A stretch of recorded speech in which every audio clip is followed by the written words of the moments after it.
Welcome back to Revisited, episode 2. First one went over so well. So It kind of didn't. Oh, really? But it went exactly as I thought it was going to be. Some people going, yo! Some people just hitting thumbs up and peacing out. Some people hitting thumbs down, peacing out. Some people just going, nah, y'all wrong. But at least the people that went, no, y'all wrong, would engage. Most of the people would engage in a conversation as opposed to just going, no, y'all wrong, peace out. So today we were just going to do SuperEyePatchWolf's what the hell happened to Dragon Ball GT, but the Dragon Ball Z video might be worthwhile as well. So I don't know if we're gonna combine the two into one episode, or if we're just going to separate them. But for right now, we're doing the Dragon Ball Z one, the series that changed everything. Let's just get into it. Everyone has that anime. The one that takes you from a place of not knowing anything about Japanese animation to one where you do. One that lets you know that the rules are different. You can pause this already. Not really, because Pokemon to me back then was just Pokemon. I wasn't yo, this is different than everything else. I was like, this is Pokemon. It's just an animation. I never even thought about that for like Sailor Moon. It was just like, yeah, this is... Dragon Ball was the first one where I felt like this was different, but it was like the fourth anime I had ever seen. Nobody went, Speed Racer is different. They just went, this is another cartoon. Yeah. These don't work the same way as Western cartoons.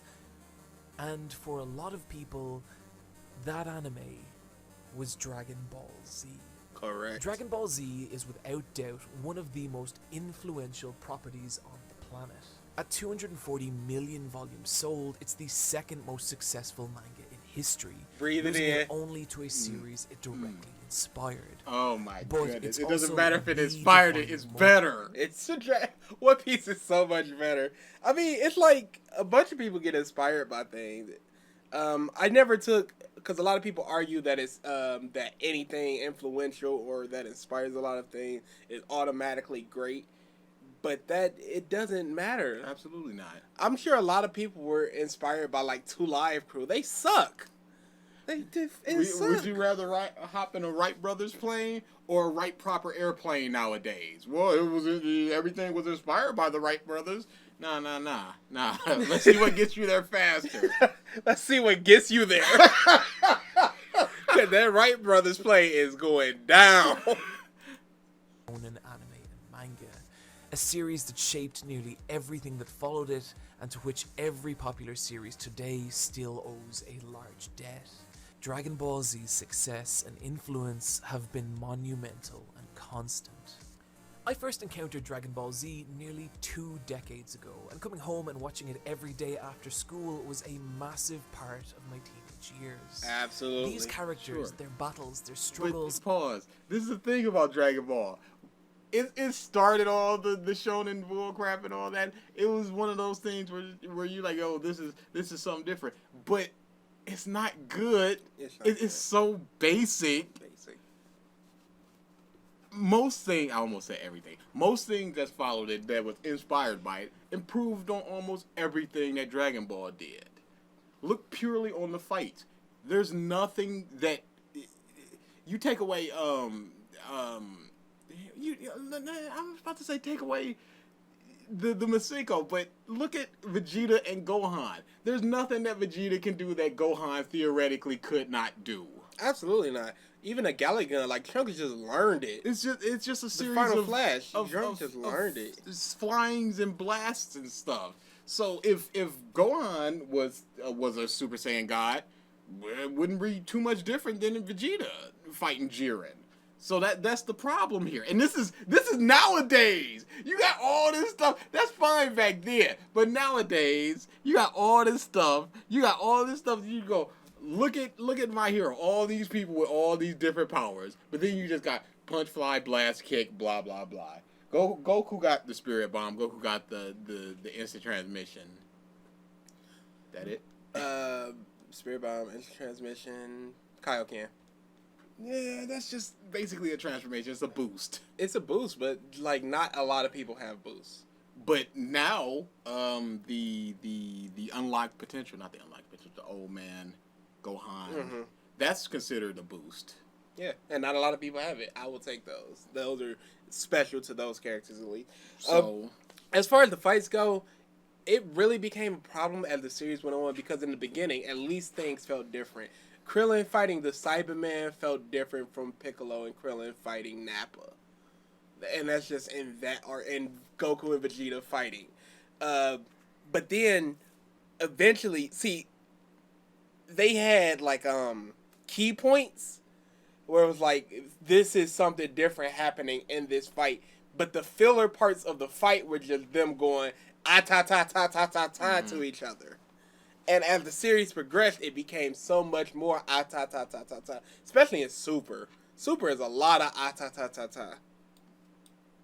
Fascinated by it all, and the series left a mark on me in a way that no other show ever really has. Really? that's very surprising. The way I look at it is, yes, Dragon Ball really influenced people. Like, it got me into anime and manga. But other things have impacted me so much more than Dragon Ball at this point. Because I've read and seen so much that even though it left an imprint on me, I recognize that it's not great. And the things that I like now leave so much more of an imprint on me. Same here. And I can't really see why, because, again, it's just a lot of fights. And it's not even a lot of great fights, because you look at something like Air Master, which is just a bunch of fights, but it's so much different. So I can't even just say, oh, the fights. It's got to be one of those nostalgia things where he just goes, this happened when I was young, and it shaped my... Let's see. Because of Dragon Ball Z, I started exercising. I took up martial arts and developed an interest in shonen anime in general, which eventually led me to other shows like Yu Yu Hakusho, Better. Hajime no Ippo, and Better. Hunter x Hunter. The experience of watching each, I wouldn't trade for anything. Dragon Ball Z was such a big part of my life that I have my doubts if this channel would even exist at all without it. And to this day, I still have a fondness for the series I have for maybe only a handful of others. Pause. You know what? I will agree with that because sometimes I'll be walking by a TV where Dragon Ball Kai was on, and I'd be like, let me check out some Dragon Ball Kai. Same here. But do you think somebody who watched, let's say, 50 anime, if he had watched 50 anime before watching Dragon Ball, do you think he would have felt the same about Dragon Ball? I don't think watching so. it as 51. Okay, hold on. Are there 50 anime that were the quality of Dragon Ball at the time? And that's my only issue with that statement. Well, what are we talking about quality of the time? Because Yu Yu was like, what, a year after Dragon Ball? Okay, so where are we put? Because this would be 51, so you can't put something after Dragon Ball came out. So let's just say he just skipped Dragon Ball entirely. You're like, he was just like, oh, it's just a bunch of screaming, blah blah blah. So we're talking like mid 2000s. He goes to Dragon Ball, and it's like, this is my 51st anime ever. No. That's exactly how I feel. It's just because it's first, and that's basically it. Because Dragon Ball offers nothing that things but after it haven't done better. So the better thing should push this out of your mind. I don't know if it should push it out of your mind, but it should push it more to the back of your mind. Because you're never going to get the feeling you had. Nobody ever gets the feeling they had of running home to watch something. Even our parents, whatever show they wanted to watch, even grandparents, like the Batman series in the 60s that people loved, nobody gets the feeling of running home to go see Batman in a newer thing. I understand that. But you can't just be like, oh, because of this, the Batman series was the best thing I've ever seen, and it left such an impact on me, and blah, blah, blah. Like blah. nothing ever has since. There are things that are going to leave much more of an impact on you. I loved Dragon Ball Z. I don't like it anymore. But it sounds like he doesn't want things to put a bigger impact on it. He wants to just be, I'm the Dragon Ball guy that loves Dragon Ball. So if you want a purely objective breakdown of this series, I am not the person to give it to you. I'm not blind to the series' flaws, but they're also not my goal here. Nostalgia... See, Ocean would have been better saying something like that. That's not Absolutely. a great way. Oh no, it's not even a good way to look at something. You can't go, yes, I recognize the flaws, but I only speak on positives. Because you need those flaws. You need to point out those flaws. Otherwise, it just looks like you're doing nothing but kissing the series' butt. And you don't want to do that as an analyst or a critic. You don't want to just go positive, positive, positive, positive. This little thing. Positive, positive, positive, positive. Some people don't even do that little thing. Ocean Edge didn't do that little thing. It's positive, positive, positive, positive, positive. And I don't see how that's good for the way you analyze things. Absolutely. But that's just me personally. And that also, again, it doesn't allow the audience a chance to think. Yeah, that's another issue. Because too much of a YouTube audience lets a YouTuber do their thinking for them. Because if you're looking for somebody that goes, why is Dragon Ball Z and Dragon Ball great? Why is Dragon Ball GT trash? Oh, here's a YouTuber talking about it. This confirms all the things I say, and I'm laughing a little bit. So this guy is who I'm looking for. But you need, because if you're that influential to where you can have somebody's opinion, or you can influence somebody's opinion, and that's not the fault of the YouTuber. That's just the way that YouTube works now. The way that people that consume YouTube videos work. If you can influence somebody's opinion, you need to give them some type of dissenting opinion to, help them develop as thoughtfully. Because if this person watches this video, the impact it changes all, and it's all just positive, positive, positive, positive, and so then they go, yo, Dragon Ball is amazing, and then somebody goes, well, what about this flaw? They've never had that flaw in their mind to think about it, to think about any counters, to think about how that impacts the series here, here, and here, and there. Because you can just go, Super Saiyan 1, 2, 3, they're all the same, except for Super Saiyan 3 has a bigger power drain, and they're stronger, faster, escalating. Unless you say that, you're not really going to think about it, because I didn't think about it until much later in my life. I wish somebody would have just been like, yo, this all just sucks. Super Saiyans are all the same. So you're not thinking about that in your mind. Is a huge part of what Dragon Ball Z is to me, and more than perhaps any other show, I cannot separate my feelings of it from what my life was like when I first viewed it. And so this will be, even more so than any of my other videos, a nostalgia-gleaned personal look at what Dragon Ball Z is and was, both to me, its many fans, and the industry it defined. And to do that, I think we need to go back. Well, pause. The industry that it defined, you said that it's not going to be an objective look. Well, you have to be objective when you're going, it defined an industry. Yeah. Otherwise, because you're presenting that as a objective or statistical or some type of thing you could point to go, this is why. So he could have separated that a little bit better, going, my objective thoughts about this and how it impacted the fans and how it impacted the manga as a whole. Back to the time that Dragon Ball Z first touched foreign shores, we need to go back to the 90s. The late 90s were a glorious era to be a young teenager who was first discovering your love of anime. Pokemon had been really, because there wasn't a whole lot of good stuff back there. Pokemon sucks. Pokemon was trash. Sailor Moon is fine. Yeah, I likes me some Sailor Moon, but at the same time, you got you got DBZ. You got what, like what was that robot show? Is it Cyborg 009 or yeah, whatever? oh no, that was trash. You got crap like that. Unless you go to like your Toonamis, your late night Saturday Toonamis, and oh no, that was Adult Swim at the time, and you're watching like Cowboy Bebop and Trigun. It was a bunch of the stuff we were seeing at 5 p.m. was not good. Tenchi Muyo, Boy, Tenchi Muyo, So it really wasn't. This either this or like 2010 to now would be the best time to be an anime fan, because you got not only unlimited anime out there at your fingertips, you got unlimited good anime at your fingertips. Not only sorry to cut you off.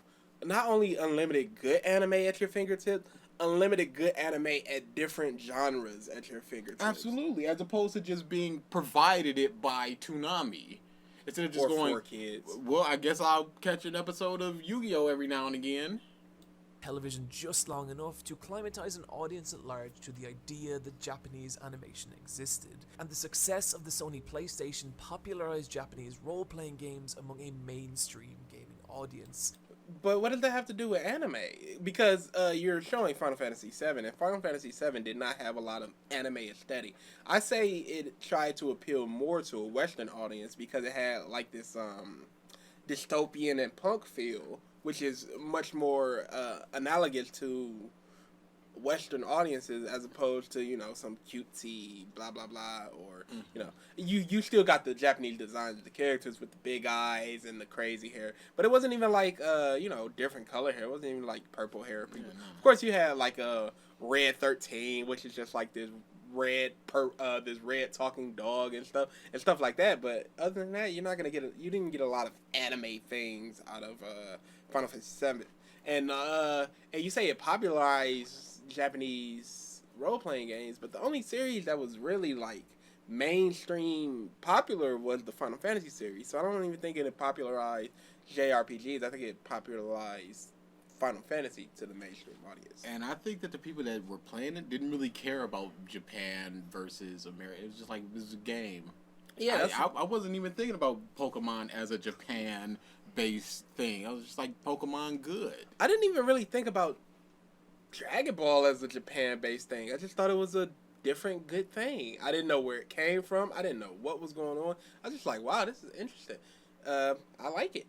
Because we had series that had blood. Like, even the Powerpuff Girls had blood in it. We had series that had blood. We had series that had big fighting. It's like, this just has a different look and feel to it, but we never understood why. I don't know when I got that it was from Japan. I think it was years later. It was probably years later. Probably during the Cell games, I started recognizing that it was from Japan because I think I started looking up things more. But other than that, I couldn't tell you. It's just like, whatever. With generation-defining titles like Final Fantasy VII being the breakout hits of the system, and perhaps most importantly, the perforation of consumer-grade 56K modems meant that by the end of the decade, the vast majority of households were now equipped to explore the internet. No, they weren't. No, not the vast majority. They had the ability to, but there's still a matter of cost. There's still a matter of people willing to do it. You got old people just like, oh no, microwaves are gonna, or people like, oh, the government are gonna be tracking you. They're like, none of that. We didn't get one until years and years later. The first time I really remember being on a computer was at grandma's house and like playing Street Fighter EX Plus Alpha. So that was what, like 2002? Yeah. Maybe? Also, you're not taking into account, I think SuperEyePatchWolf probably comes from at least middle class family, if not lower middle class.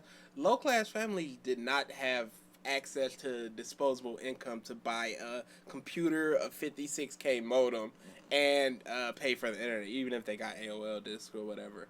They did not have access to being able to look up Dragon Ball I stuff. remember going to Mario's house and him having a computer with internet and be like, yo, I can play Michael and Og. Oh crap, my sugar needs to be on the phone. Yeah. I gotta cut that off. And they were at least upper middle class. Yeah, they had a fantastic house. They had a lot of money. And that was the first time I really was able to just sit down and be on a computer. Meaning niche interests didn't need to be quite so niche anymore. If you were so inclined, you could... It was still niche, though. I disagree with that because it still wasn't... Anything that's not, you know, in the mainstream popularity is a niche title. Superhero movies we're still niche until around Iron Man. Yeah. Because even Spider-Man 2, I think Spider-Man 3 made like $500 million.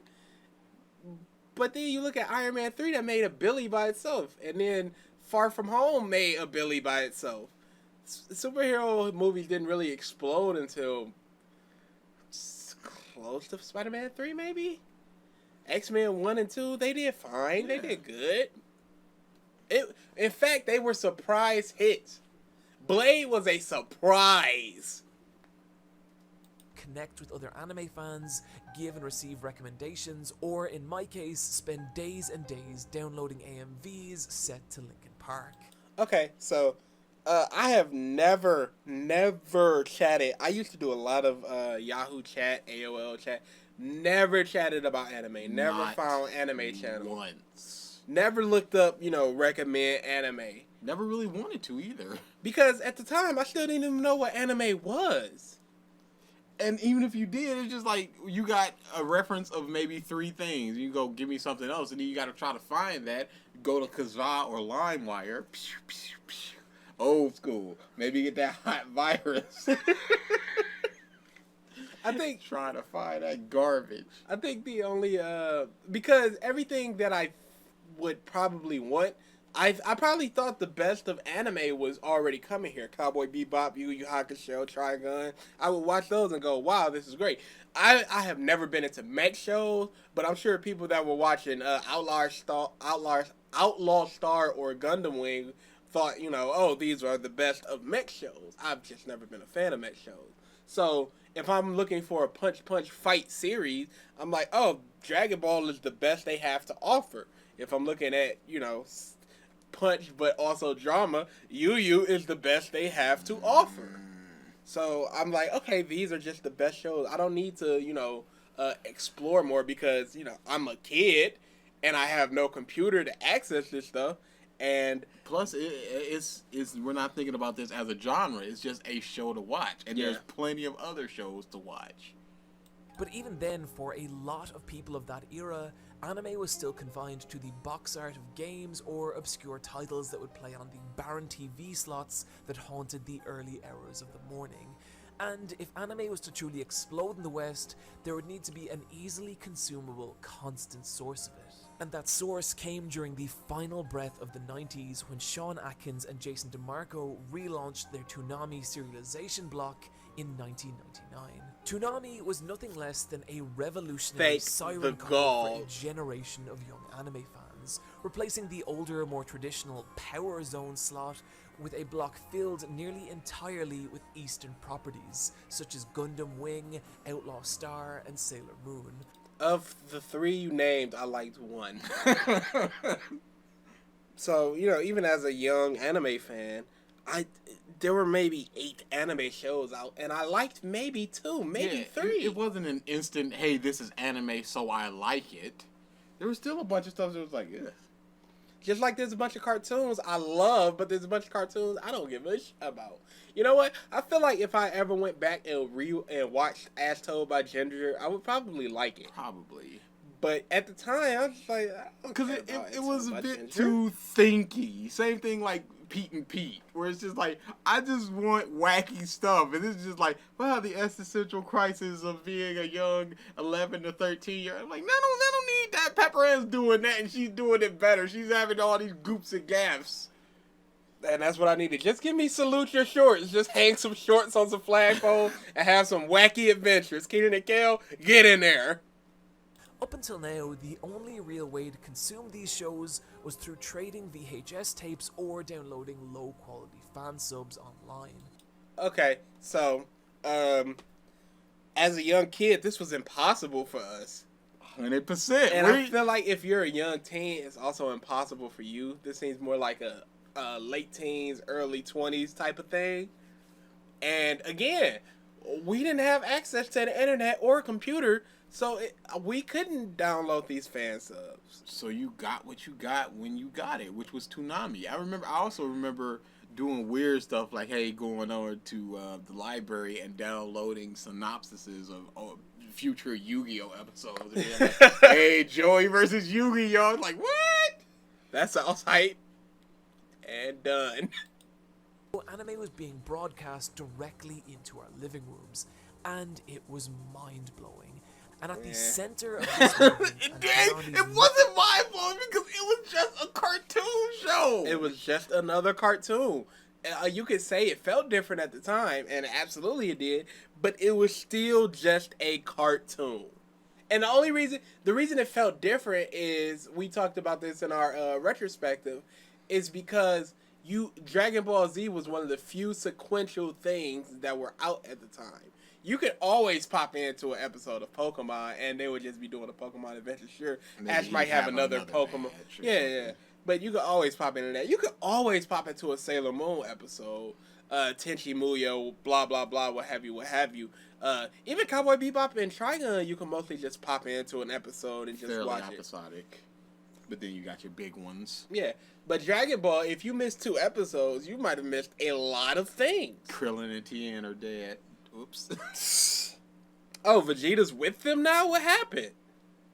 Most popular show was Dragon Ball Z.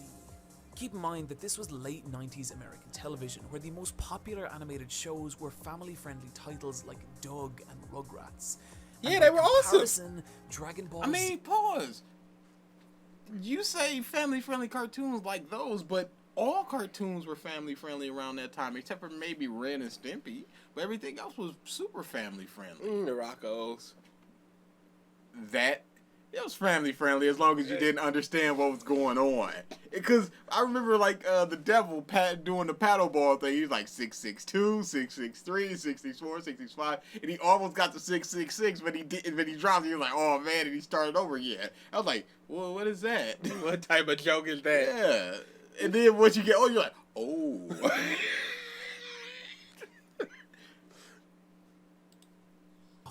The show felt like a gateway into an entirely different world. A violent and even dark place, one of insanely powerful villains that committed Wasn't really violent because it was so toned down. It absolutely was, especially in the early days. You got Goku with just black marks on his face instead of the blood.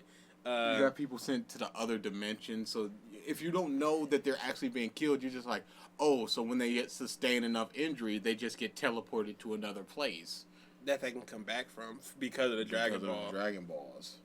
Aside with barely a second thought, and horrific alternate futures where our entire cast of heroes, as well as the vast majority of the human race, had been wiped out by malevolent psychopathic androids. It was a series where people could suffer grave bodily injury and heroes could die. It felt like a show you shouldn't be watching, one that couldn't possibly be airing on children's television. And yet it was. But you're showing all this uncensored. That didn't happen. From what I saw, Frieza it was just like, oh no, it's coming at him. And then it just showed him getting, oh no. Yeah, falling over. Yeah, so you gotta infer that in your mind. And it was an implication of violence. That could be more violent or less violent. But you're showing all this stuff. You show the censored version if you go be like, yo, this stuff was so graphic. It also felt bizarrely unknowable and even a little mysterious. Dragon Ball Z was of course based on the Akira Toriyama manga. The reason it felt, I was just about to say, the reason it felt mysterious is because from episode 1, we didn't know half the that was going on. Who is this guy that everybody's scared of named Piccolo? Exactly! So it basically started like in the middle, so... Yeah, it's like getting a series from the middle. It would be like picking up One Piece at the beginning of like Sky P or Water 7. Like, what are you doing? And what we know as Dragon Ball Z is actually just the latter 325 chapters of Dragon Ball. The Z was only added when the original anime was rebooted with a new staff. This rebooted anime was then localized first by Ocean Dubbing and then by Funimation.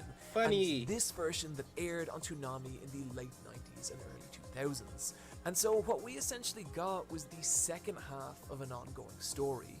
Unless you caught the very first episode in the 100 plus episode cycle, you had no real context for what a Saiyan was, who the Red Ribbon Army were, or what... Yeah, you just out of nowhere, like, this dude's an alien. Like, okay... And everybody's shocked. Why? We don't know this guy. And you know what? Because we were kids, it helped. Because if we were older, we would probably think, this is stupid because they're just explaining a bunch of stuff and everybody's shocked, but we don't have any context of why we should, as the audience, should be shocked. But, you know, as a kid, it's just like, yo, these are some cool designs and they're about to start fighting each other. Name of Dear Sweet Chocolate Christ was going on with Chiaotzu, but this lack of information was also kind of tantalizing, adding greatly to the show's already palpable sense of mystique. And a lot of the fun of watching Dragon Ball Z on Toonami was slowly piecing together the details of this world and learning how it all tied together. No, the fun was the fights. What details of the world? There's aliens.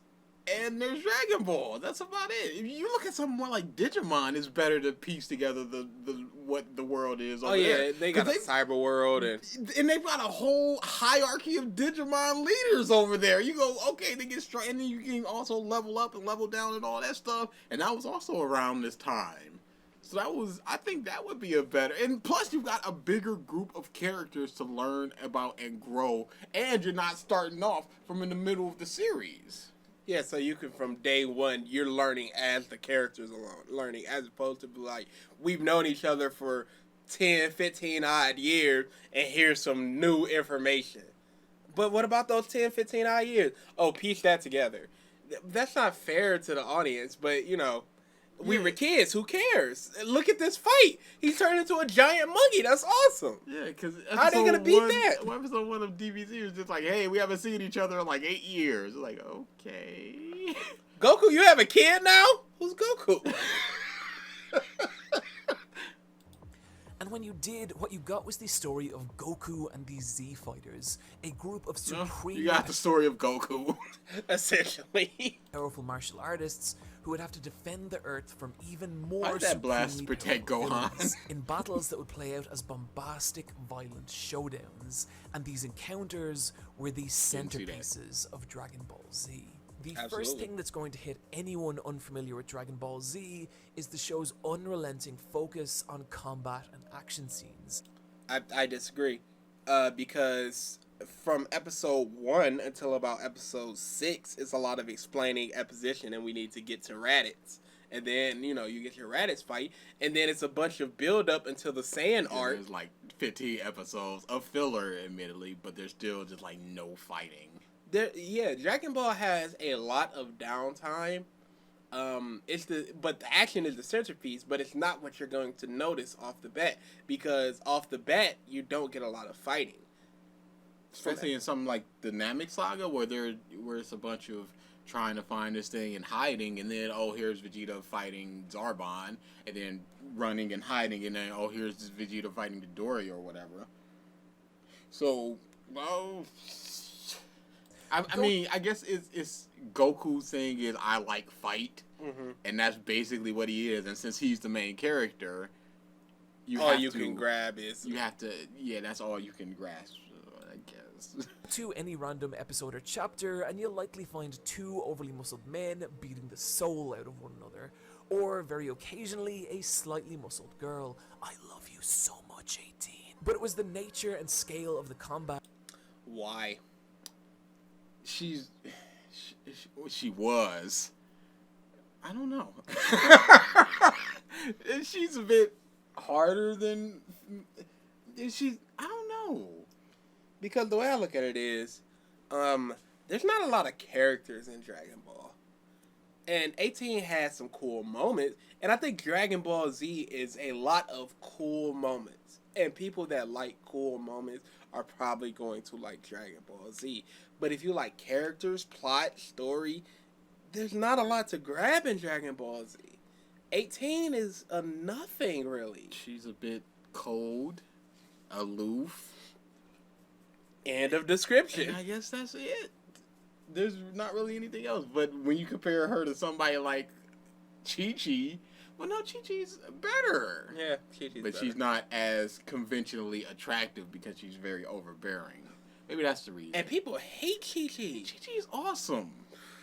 She won't want her son to be a stupid bumpkin like Goku's just like a fight man. She's like, you ain't good. And I don't want you to influence my son. My husband is not a great man. He's not a great parent. Gohan, don't be like your father. Get some books in you. That's and boo. Let him fight. Here's Gohan saying he wants to be a scholar on numerous occasions. Boo! Fresh and exciting. Characters could fly, had the strength and durability to both punch and be punched through mountains, as well as the ability... Pop-Up Girls. Yeah, but again, if you can be punched through a mountain and again get up like it's nothing, what's the difference between not being punched through that mountain? If there's no visible damage with you being punched through that mountain, it's nothing. There's no difference between a dude who can lift 1,000,000 pounds fighting a dude who can lift 1,000,000 pounds, and seeing two people who can lift 1 pound fight each other. It's equal stakes. The only difference is the damage to the surrounding area. And, people like their big, again, reptile brain. People like their big explosions and, all this damage and stuff. It's why people like the Transformers movie.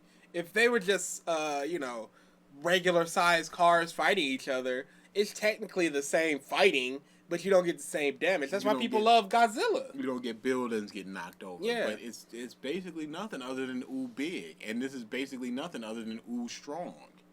To let off massive planet-shaking energy blasts, and in the process of these catastrophic showdowns, entire countrysides would be torn apart, and cities would buckle and burst under the strain of attacks that could be measured on a galactic scale.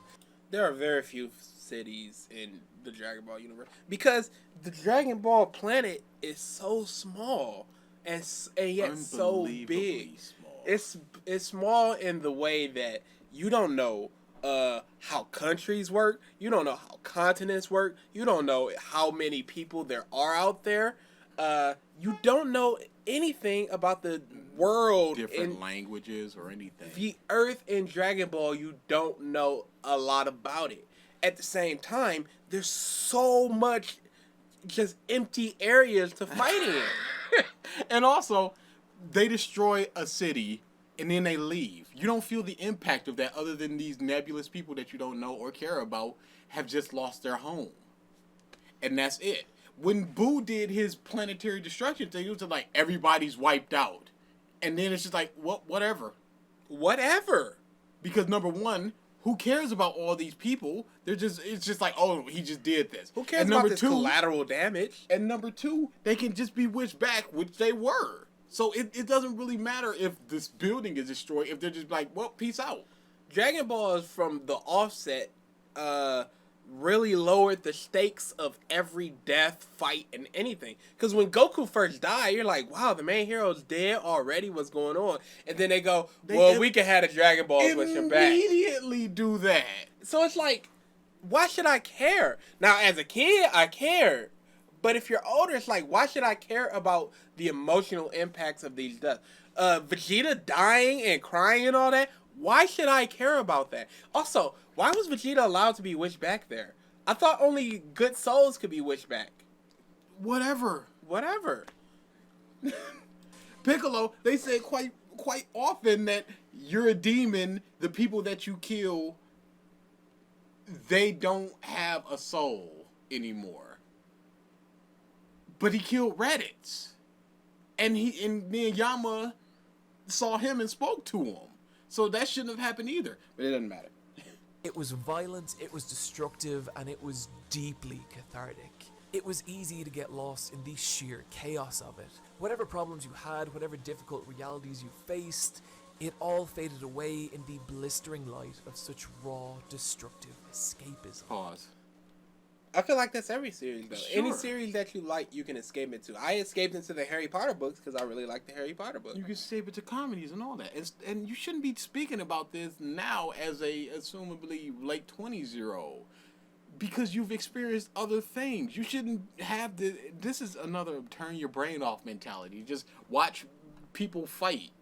And that just doesn't do it for me personally. It's fine Anymore. if it does it for you, but it's just like, I need more. And Dragon Ball just doesn't give me that. It gives me that such surface level bull crap that I cannot dig it. This was one of the main qualities that made the show stand out against a sea of its more everyday Western counterparts. Disagree, because you can escape in anything. You can come home and watch Ren and Stimpy and escape into it, or Rugrats, or Doug, or any of these family-friendly shows. Recess, whatever you want. The thing with Dragon Ball was it came on 5 days a week and it felt different. But again, you can escape into anything. You can just escape into books, video games, movies, whatever you need to escape, if you do need to escape, or lower your, I'm not gonna say Cognition. yeah, anything like what. It's not unique to Dragon Ball. Yeah. This was just your thing that you escaped into, like And he's a lot sort of kids. projecting it onto other people. You can escape, but he said it's so special to him. So he's just like, maybe this was the only thing that he did it with At the time. at the time. And this aspect was only heightened by the very specific way the show handled its villains. Each arc of DBZ was defined by the appearance of a new, more powerful foe, and it was around How these very characters. great. This is starting to be the problem with Dragon Ball. It comes to because again we talked about this. We went from Raditz, who was maybe 1100, 1800, 2100, somewhere around that area, and then you go to Vegeta, who's easily in the 30s. 10 times stronger than them raw. And then you go to Frieza, whose like third form was in the million. So it's a big problem with escalation because within months, this dude is going from basically in the hundreds to the millions. And you're like, wait, what happened there? I always go back to One Piece when I talk about escalation. Enelu stomps everybody until Kizaru. Easy. Maybe Ao. I don't really count him. Okay. But then again, that's water and electricity. Yeah, maybe. Yeah, there's an argument to be made there. Okay. But yeah, But- up until Admiral level, Enelu is doing great thing. He just found a hard counter. He just found a hard counter. So once you get done with Enelu, you're just fighting this leopard man who's just like, yeah, you could see him. If he had hockey, you could see him maybe beating him. Then you got Gecko Moria, who's just like, well, I'm not super strong, but I got these hacks. Which is a lot better than just going, I'm 10 times stronger than the last dude. Buggy, Don Krieg, Kuro, you put them in a battle royal, there's an argument to be made for any of them. But they've just got such unique, different abilities. You can go, well, maybe.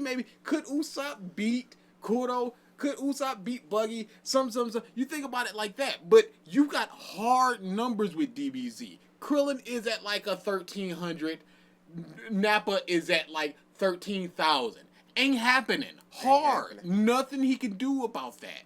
Because if he punches him, he don't even feel it. He don't move. If he blasts him, it's just like, what was that? So there's no argument to be made there. But then you go to Namek, and then that Namek Krillin is stronger than the Saiyan Saga Vegeta. And it's like, well, why? Because you need that escalation. You need that power creep. And Dragon Ball never thought about his power creep. No, it just went stronger, bigger, badder. And at a certain point, they could have just went, Cell isn't as strong as, Cell isn't as strong as the androids say. Just, they give him a small boost in power, but he's not as strong. It's not a multiplier. But he's got that regeneration. He's got all those abilities.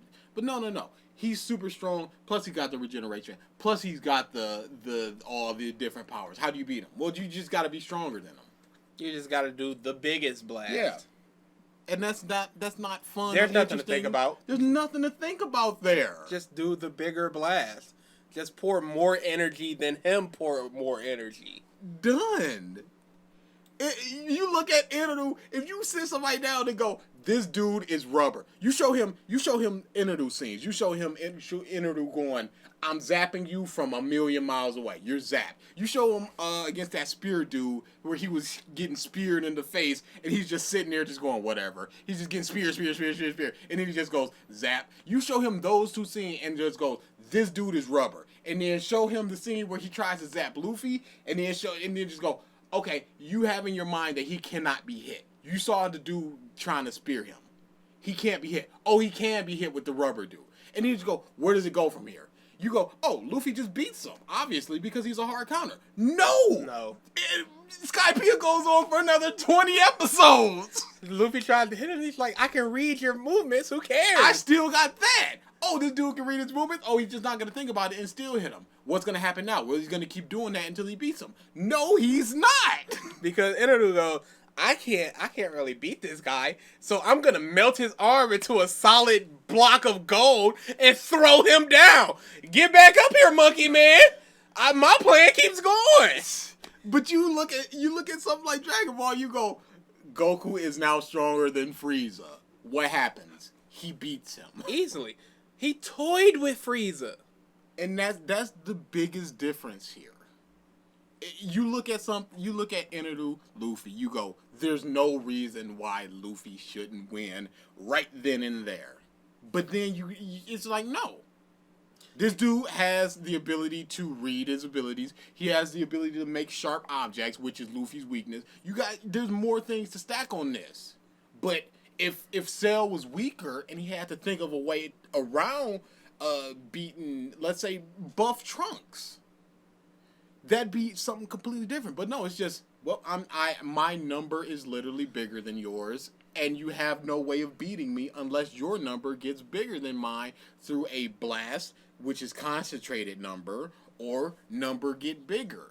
And you look at people getting shot from behind by lasers that are literally maybe 400 power level going through the heart of a god. Whatever. Let's ignore that for now. Anybody in One Piece can be hurt by anybody else. Usopp could do a Tabasco star to Kizaru and hurt Kizaru. And that's the thing. Krillin literally could not hurt Cell. No matter what he did. He did a Destructo Disc to his neck and it dissipated. He literally cannot do anything. Nami can do something against Gecko Moria. They all ganged up on Beerus, who was using maybe 2% of his power, and they could do nothing. And you're just like, well, these 10 characters who you've known and cared about for 20 years are doing literally nothing. We just gotta wait for this one dude to come in and save the day again. Another one. Whereas you look at Fishman Island, not a particularly good arc, but underwater, Hody's like, you can't, what are you going to do against me, Zoro? And then Zoro slashes him, he's like, uh-oh. And it's like, Zoro could have beaten him right then and there. Zoro could have beat Hody quite easily. Except Hody went, I gotta think of a way out this bush. And that's not we're waiting for this one dude to come and save us like all of Dragon Ball is. The one time I can think of where it's like, we need Luffy to beat this guy is Eneru. Because they all tried and they all failed. And again, it's just like, oh, whoops. If you have a Zoro and it's just like water, get him wet and slice him, you can make the argument that Zoro could beat Crocodile, or at least put up a good enough fight. Not because of numbers, because we don't have hard numbers. You look at hard numbers. This dude is in a land of sand. This is his element. He can't be hurt unless he's wet. How is Luffy gonna fight him? Oh, he's gonna get wet and then he's gonna fight. Okay, he also has poison, but that's a whole nother thing. Yeah. But there's arguments to be made, not just because of numbers, because Luffy is at that point really weak. He's not him not big strong. And the thing is, the closest thing we have to numbers are the wanted posters. But even those can be manipulated because of your influence or whatever. Buggy should be nowhere near the number he has. None. Because him big weak. And once they got into Shaba Odi, they went, Kid has the highest bounty of all the supernovas. Not because he's strongest, but because of the threat to the government, and he goes from town to town just killing people. He's a threat to the government, not because of number, but because he's a dangerous piece of crap. Whereas Luffy, he's just like, he's directly opposing the government. So crank them numbers up. Crank them numbers up. He went to Eni's lobby and tore that bit down, and they went crank them numbers up. But again, Luffy's like 300 million. A 200 million dude could beat Luffy. It means nothing. It means nothing. It's just a way to get hype. Like, Katakuri is $1 billion. This is the first person over $1 billion that we've had confirmed. oh. So you automatically just go, okay, he's really, really strong. He's not like a Buggy where he's in the... So that's about all that you have, your initial hype. Your initial hype of, we know this dude is strong. Yes. He has a higher bounty than Luffy, but that doesn't mean he's automatically stronger than Luffy. Enderu had a 0 bounty. Confirmed. That man would have been wiping fools out. I love Enderu so much. That the events of the story unfolded.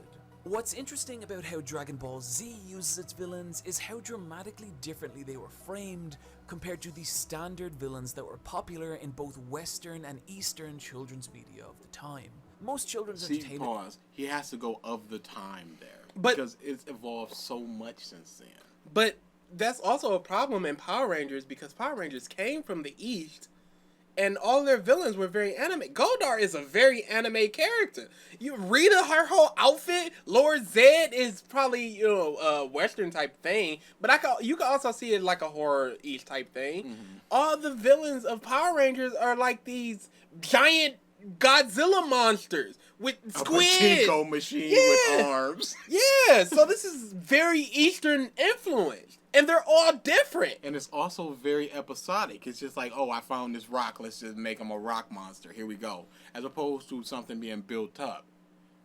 This era was structured to be highly episodic, with entire plot lines developing and concluding in a single episode. And so if there was a villain, they were... That's some animation! This is some animation! It's a turtle with teeth with a bird beak! Come on, that's anime! Usually designed to be introduced, fought, and defeated in the same 22-minute span. And for decades, this was how children's television worked, clinging rigorously to the monster of the week formula, as seen in shows like the Teenage Mutant Ninja Turtles, He-Man, and Thundercats. This kind of villain had... That was very anime influence. But also, the Teenage Mutant Ninja Turtles had a central villain. They always knew that at the end of the day, you would have to fight Shredder. You would always know that at the end of the day, there's Rita and Laura Zed pulling the strings with the power putties and all the big monsters. You always knew that you had to fight Skeletor in He-Man. There was always that villain at the end of the road. So Joker and Batman. You always go, could He-Man beat Skeletor when it came down to it? And you're looking forward to that. So it's not. It is both episodic and a long running thing. Because if He-Man beats Skeletor episode 3 and he's still behind the scenes not showing to be growing any, and He-Man is constantly fighting bigger and stronger opponents, you in your back of your mind you're just like, well, he's not a threat because he's just gonna get. We've not seen anything that indicates that Skeletor has grown, but we have seen stuff that indicates that He-Man has grown. So why should we believe that Skeletor could win? Actually been around even longer on Japanese television, coming to prominence in the mid-70s with classic Sentai shows like Kamen Rider, and eventually permeated its way into the power-obsessed anime and manga of the 80s, where it's fun. And also, when you look at something like dang it, what was my point? What was I about to say? Wow. Gone. Wow. Gone. Also, when you look at something like, it was something on the Power Rangers. Power Rangers, that was it. You had something like, what was it, the Green Rangers, where he would show up and just be like, I'm awesome, I'm bad, and he would beat him up, and then he would just dip out. Yeah. And you go, well, eventually we're going to have to fight that dude, and we're going to have to beat that dude. Oh, yeah, that was a long-running story plot because we were trying to figure out who the Green Ranger was, and then once they figured out it was Tommy, they were trying to get Tommy back. That was a long-running plot thread, as well as villain of the week stuff. So you can't say that... It was absolutely very episodic, but they also had long-running storylines in there. Or disposable villains were routinely obliterated by hyper-powerful heroes like Kenshiro. If Kenshiro would have came over first, if Fist of the North Star would have came over first, it might have been the Dragon Ball. Dragon Ball, to me, got lucky. It's right place, right time. There's literally no reason why JoJo should not be more popular than DBZ, because it came out like within the same year. And JoJo is infinitely better. Even part 1, which some people will hate, it still had a lot of character in there. It still had a lot of escalation. It had a central villain with episodic stuff. Advantage of these disposable, replaceable. It just wasn't available. It just wasn't available. A lot of these shows weren't available. Dragon Ball was available, and we liked it. But I feel like there were 4 or 5 Dragon Balls out there that weren't available to us. Guys, was that it was a simple, repeatable, episodic formula, one that wouldn't alienate new viewers but would constantly introduce new opportunities for merchandise, while also consistently framing our heroes in the most powerful and victorious possible light. Except when they lost and had their weak points, their lowest moments. Because there were some hard times for the Rangers.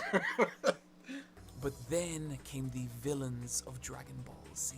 Ultra powerful, near invincible. Yeah, like Raditz, who was obliterated in 4 episodes. See, this is the thing with Dragon Ball. The villains are framed super powerful or on the more powerful or on the level of the hero, and then they just aren't. And then you gotta go, how do we get up to that level? Well, we just gotta train. 3 years later, well, we're on android level now. Okay. And then that's it. And then it's just another, after that's just like, well, here comes Boo, and he's stronger. What do we do? Well, transform and train. Okay. That's the answer to everything.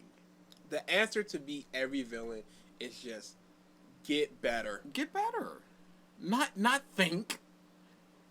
Double Finger versus Nami. Nami should have been skewered 1,000,000 times over. But Double Finger was playing with her, and Nami did some old bush. Booyah! You put Krillin in the ring with Vegeta.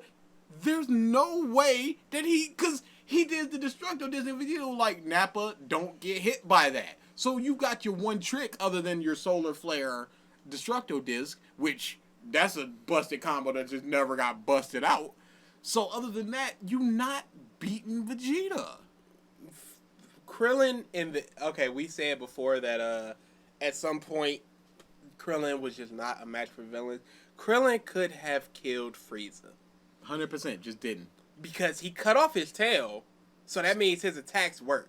And he used the Solar Flare, which blinded Frieza. So if he blinded... Frieza can't sense energy, so he couldn't sense it coming. So if he blinded Frieza and then did a Destructo Disc to Frieza's nest, which we see that the Destructo Discs do work because Frieza got defeated by his own, Frieza would have been dead. But he just didn't.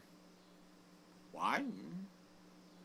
That was a way to think around the power of Frieza, where you didn't need Goku to be power level 5 million to defeat this guy. But they just didn't do that. They just went, we're just going to run until Goku get here. Got it. Or Piccolo, or Vegeta gets stronger. We're just going to wait until somebody gets stronger.